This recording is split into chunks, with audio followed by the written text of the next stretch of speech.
झेप मराठी, आरसा महाराष्ट्राचा। राईनपाडा सामूहिक हत्याकांडात 7 जणांना जन्मठेप, 28 संशयितांपैकी 21 जणांची निर्दोष सुटका। धुळे जिल्ह्यात साक्री तालुक्यात घडली होती घटना।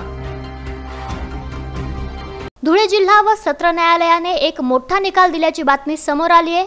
6 वर्षांपूर्वी घडलेल्या आणि राज्यभर खळबळ माजवणाऱ्या राईनपाडा सामूहिक हत्याकांडातील 7 जणांना जन्मठेपेची शिक्षा ठोठावण्यात आली आहे।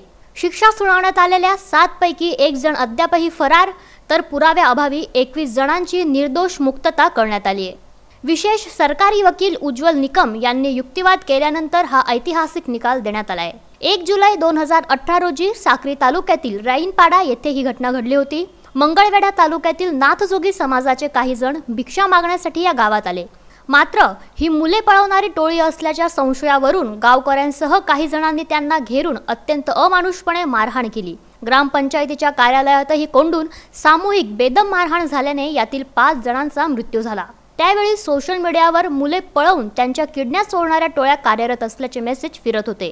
यात संशयातून हे हत्याकांड घडले। या घटनेने संपूर्ण महाराष्ट्र हादरला होता। या संदर्भात 35 जणांविरुद्ध गुन्हा दाखल करण्यात आला, पैकी 28 जणांना अटक करण्यात आली होती। धुळे जिल्हा व सत्र न्यायालयात हा खटला चालला। सरकारी वकील उज्ज्वल निकम यांनी या संदर्भात युक्तिवाद केल्यानंतर 7 जणांना जन्मठेप ठोठावण्याचा निकाल न्यायालयाने दिला। या कामी जिल्हा सरकारी वकील देवेंद्र सिंग तवर, ॲडव्होकेट गणेश पाटील यांनी मोलाची मदत केली। अशाच वेगळ्या आणि ताज्या बातम्यांसाठी पाहत रहा झेप मराठी, आरसा महाराष्ट्राचा। संपादक प्राध्यापक अनिल चव्हाण, धुळे।